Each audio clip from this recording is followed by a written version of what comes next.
झुक आई बदरिया सावन की मन भावन की। सावन में उमड़ियो मेरा मनवा, भवन सुनी हरियावन की। उमड़ घुमड़ चहु दिस से आए, उमड़ घुमड़ चहु दिस से आए, दामन दमन झरलावन की।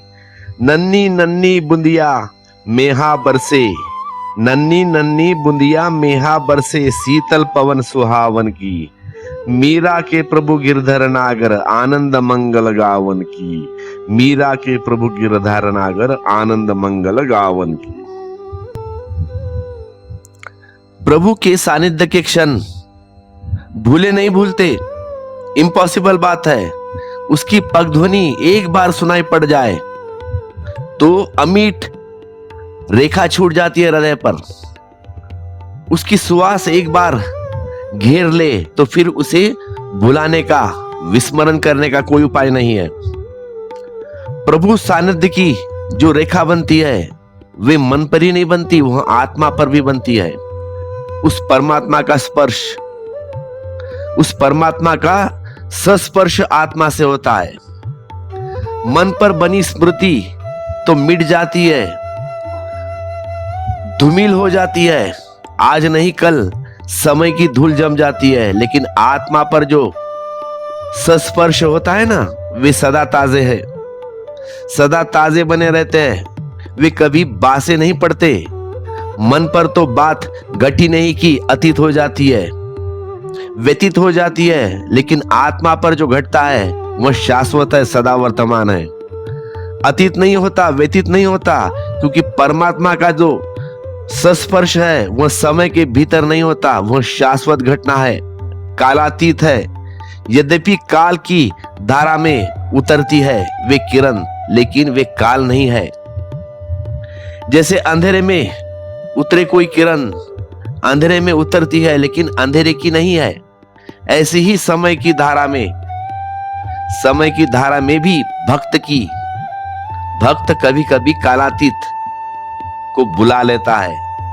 उसे रुदन से, उसके प्राणों की पुकार से जो नहीं होना चाहिए वह भी घट जाता है, अघट घट जाता है, असंभव भी संभव हो जाता है।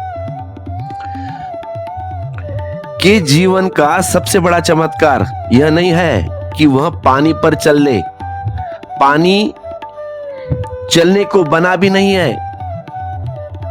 भक्त के जीवन का बड़ा चमत्कार यह नहीं है कि वह आकाश में उड़ ले।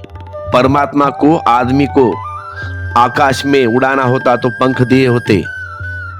भक्त के जीवन का बड़ा चमत्कार यही है, एकमात्र चमत्कार यही है कि समय की धारा में समयातीत को खींच लाता है, क्षुद्र के मध्य में विराट को बुला लेता है।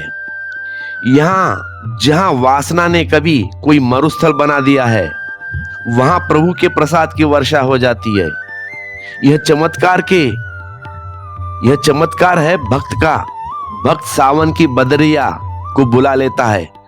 जन्मों जन्मों से पड़ी थी जो भूमि हृदय की, सूखी तपती हुई दरारें पड़ गई थी जिस हृदय में, सिवाय पीड़ा के, जिस हृदय ने कुछ कभी नहीं जाना था, वहां महोत्सव घट जाता है। भक्त का यही चमत्कार है। भक्त से और तरह के चमत्कार चाहने मूलतः गलत है। वह आकांक्षा ही भूल भरी है। इससे बड़ा और चमत्कार क्या हो सकता है कि परमात्मा जो अदृश्य है भक्त के सामने दृश्य हो जाता है। उन्हीं अपूर्व क्षणों का स्मरण है मीरा के इन शब्दों में। मीरा कहती है, झुक आई बदरिया सावन की मन भावन की।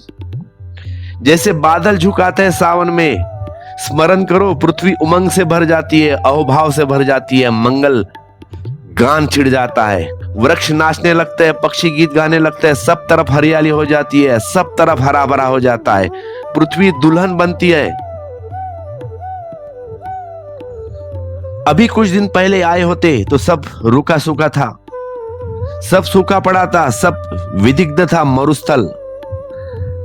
तो हमारा संसार ही वैसा ही मरुस्थल है जहां सब दग्ध पड़े हैं, सब जल गए हैं, ठंडू खड़े हैं, लोग ठंडू हो गए, न उनमें पत्ते लगते हैं, फूलों की तो बात क्या करनी, वसंत आता नहीं, पतझड़ नियति हो गई है। जो है वह खोता चला जाता है, जो मिलना चाहिए था वह तो मिलता नहीं, जो पास है वह भी रीतता चला जाता है, हाथ से छूटता चला जाता है। बूंद बूंद कर लोग धीरे धीरे बिल्कुल सूखे हो जाते हैं, जड़ हो जाते हैं, कठोर हो जाते हैं, पथरीले हो जाते हैं। फूल तो खिलने की तो बात छोड़ दो। देखो तुम उस बूढ़े आदमी को, जब जवान थे तब ताजा थे, लेकिन जैसे जैसे बूढ़े हो जाते हो एकदम पथरीले, कठोर, मुंह पे कुछ तेज नहीं होता। और वहीं सदगुरु के चेहरा देखो तुम, संत लोगों के, जहां बूढ़ापन आता है वहां आनंदित आता है, प्रफुल्लित चेहरा दिखता है। तो मीरा ने ठीक प्रतीक चुना है। कहती है मीरा, झुक आई बदरिया सावन की मन भावन की। और जैसे पृथ्वी मंगल गान से नाच उठी है, ऐसे ही एक दिन मनमोहन की बदरिया भी भक्त पर गिराती है। हृदय उमंग बन जाता है, रोआ रोआ नृत्य मग्न हो जाता है। इसलिए मीरा नाचती है। जीवन में पहली दफा अर्थ का उदय होता है, पहली बार अनुभव में आना शुरू होता है। सब व्यर्थ नहीं है, कुछ सार्थक भी है। और सार्थक जो है वह इतना बड़ा है कि उसके लिए सारी व्यर्थता झेली जा सकती है। जन्मों जन्मों तक जो पीड़ा झेली है वह ना कुछ हो जाती है। उस घड़ी में जब पहली बार मन भावन की बदरिया भक्त को घेरती है, उस कृष्ण की बदरिया मीरा को जब घेरती है, बादल का प्रतीक समझने जैसा है। बादल लाता है जल, और सावन के बादल तो बहुत जल से भरे होते हैं, जैसे आकाश में सागर लहराता हो। बादल सागर से ही आते हैं और सागर से ही उठते हैं, सागर का ही रूप है। तो पहले तो बादल के प्रतीक में यह भी बात ख्याल रखना, अनंत सागर से आते हैं, ऐसे ही परमात्मा अनंत सागर से आता है। उसकी महाकृपा की बदली भक्त को घेर लेती है। जैसे सावन के बादल खूब बरहे हैं, तैयारी ही होती है बरस जाने की। जरा सा बहना मिल जाए और बरसने को आतुर, और बहना न मिले तो भी बरसने को आतुर, और बेशर्त बरसते हैं। ऐसा नहीं कि सूखी पृथ्वी पर ही बरसते हैं, भरी झीलों में भी बरसते हैं। फिर देखते नहीं कहां बरसना है, बरसना तो है ही। जब बादल इतना बड़ा हो तो बरसना ही पड़ेगा। तो भक्त जब पहली बार परमात्मा के सानिध्य में आता है, जब भक्त परमात्मा की सानिध्यता मिलती है, तब उसे पता चलता है कि मेरे कारण नहीं, मेरे किसी कृपा के कारण नहीं, न मेरे प्रार्थना के कारण, न मेरे भजन के कारण, न मेरे व्रत के कारण, न नियम के कारण, न उपवास के कारण, बल्कि इसीलिए कि परमात्मा की अनुकंपा है, उस कृष्ण की अनुकंपा है, प्रसाद है, इसीलिए वर्षा होती है।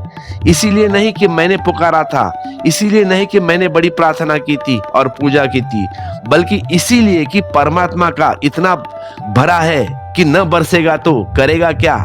मेरे प्रयास से नहीं, उसके प्रसाद से वर्षा हो रही है। तो सावन के बादल घिरते ही सारा माहौल बदल जाता है, सारा वातावरण बदल जाता है, वातावरण जीवंत हो जाता है। वर्षा के बादल जल ही नहीं लाते, जीवन लाते हैं। जल के बिना जीवन भी हो सकता है। तुम्हें पता है तुम्हारी देह में 80% जल है। तुम्हारी देह जल को खो दे कि तुम जी न सकोगे। 80% तुम्हारा हिस्सा पानी का है, 80% तुम जल हो। इसीलिए तुम नदी किनारे बैठते हो या समुद्र किनारे बैठते हो ना, एकदम आह्लाददायक लगता है। इसीलिए सी फेस फ्लैट लेते हो। यही अनुपात आत्मा का है तुम्हारे भीतर। 20% संसार और 80% भीतर परमात्मा छिपा है। लेकिन तुम 20 में ही बुरी तरह उलझे हो। तुम्हें 80 का पता नहीं है। तुम जितने हो उससे ज्यादा गुना परमात्मा तुम्हारे भीतर है। लेकिन तुम अपनी शुद्रता में ही इतने तल्लीन हो गए, अपने संसार में इतने तल्लीन हो गए, ऐसे व्यतीत हो गए कि तुम्हारी आंख उस विराट की तरफ नहीं उठती, तुम्हारी आंख भीतर नहीं जाती कभी। तुमने देह को ही पकड़ के रखा है, समझते हो कि सब कुछ मिल गया। और देह तो केवल दीवारा है, कभी ना कभी मिटने वाला है। मालिक भीतर बैठा है, देह तो मंदिर है, परमात्मा भीतर विराजमान है तुम्हारे। तो जैसे कोई मंदिर की दीवारों की ही पूजा करके लौट आया और भीतर के देवता तक न पहुंचा, ऐसे ही अधिकतर लोगों का जीवन है। तो आकाश में जब बादल घिर जाते हैं सावन के, तो सब तरफ जीवन की वर्षा हो जाती है, जमीन अंकुरन होने लगती है, हरियाली छा जाती है, घास ही घास फैल जाती है, फूल ही फूल खिलने लगते हैं। ठीक ऐसे ही हरापन, ऐसे ही जीवंत रूप के भक्त का भीतर प्रकट होता है। तो मीरा कहती है, झुकाई बदरिया सावन की मन भावन की।